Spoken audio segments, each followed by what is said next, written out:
What I'm going to do is I'm going to hand out a sheet. It's going to be like a little test for you. Okay, the test isn't going to be too difficult. It's not going to involve any mathematics. It's just a little test. You're all media students, so it involves drawing. Okay, it's a little drawing test. Okay, please do not turn the piece of paper over. We were first presented the workshop as kind of an exam. So we were handed a piece of paper upside down, and then we were told to turn the piece of paper around at the same time. And then David gave us a series of instructions that we should follow without asking questions. Okay. In a few moments, I'm going to tell you to turn the piece of paper over. Don't do it now. And I'm going to give you an instruction. This instruction will be ambiguous. Well, I knew that because of the past experiences I have had in this course, that when you say exam, it's never been as strict as like taking an SAT.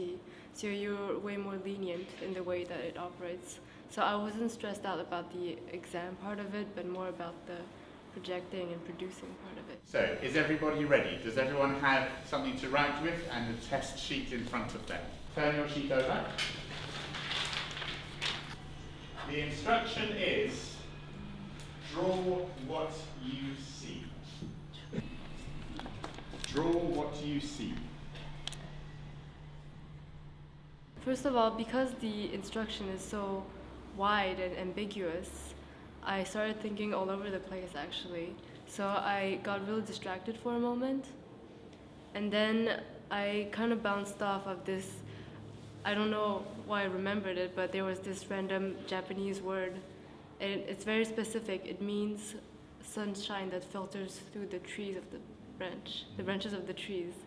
And so I just thought of that word randomly. And so I was looking at my piece of paper, and there was the shadows of my hair that was on the paper. And so I started drawing the shadows of my hair. And so I didn't really pay attention to the duck rabbit because I was thinking all over the place.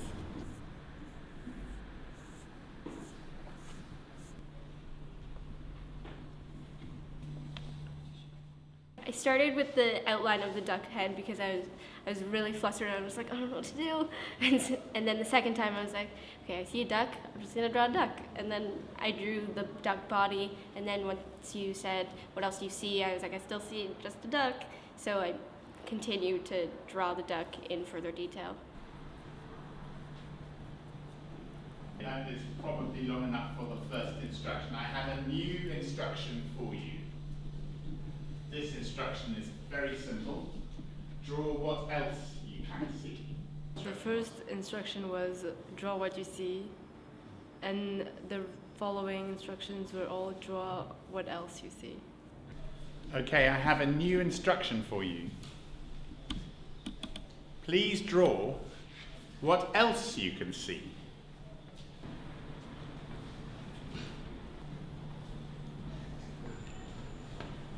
What else can you see?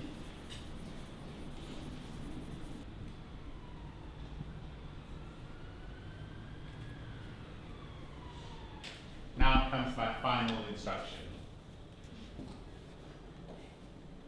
On the other side of the sheet, draw something inspired by what you saw. Draw something inspired by what you saw.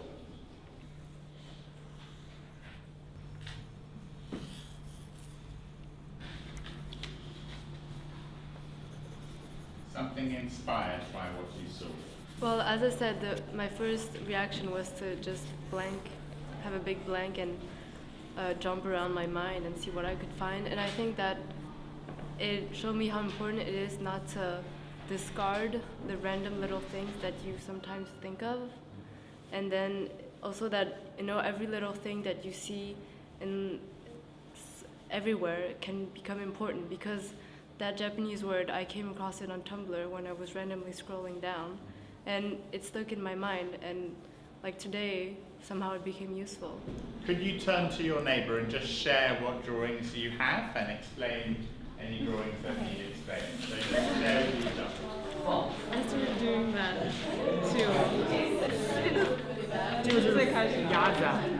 Well, the first two, like most of us got the same thing. It was a rabbit and it was a duck. But then afterwards, some people went on drawing some like clothes and like fashion completely out of the blue, and some kind of stuck to the element but added some weird things, like added a hat to the duck and like all this kind of thing. So I guess like the first two, it could be interpreted the same because it's so obvious in a way, but then afterwards, when you have your own ideas, it changes. Who got a duck straight away? Hands up who got a duck straight away. 1, 2, 3, 4, 5, 6, 7, 8, 9. Okay, who got a rabbit straight away? You're a rabbit-minded people today.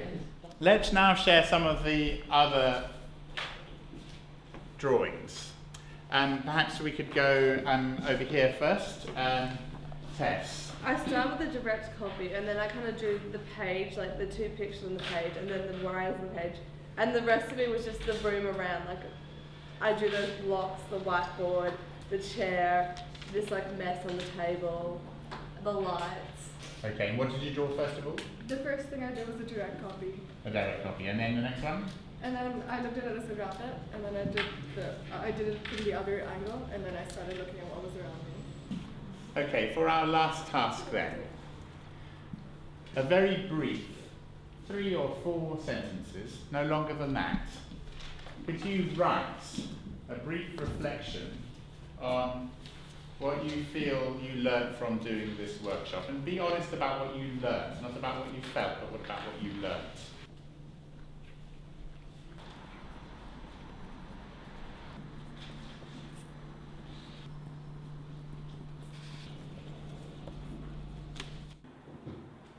I think it kind of revealed potential in a way, and it kind of revealed stuff about how we work and how we process information and instructions.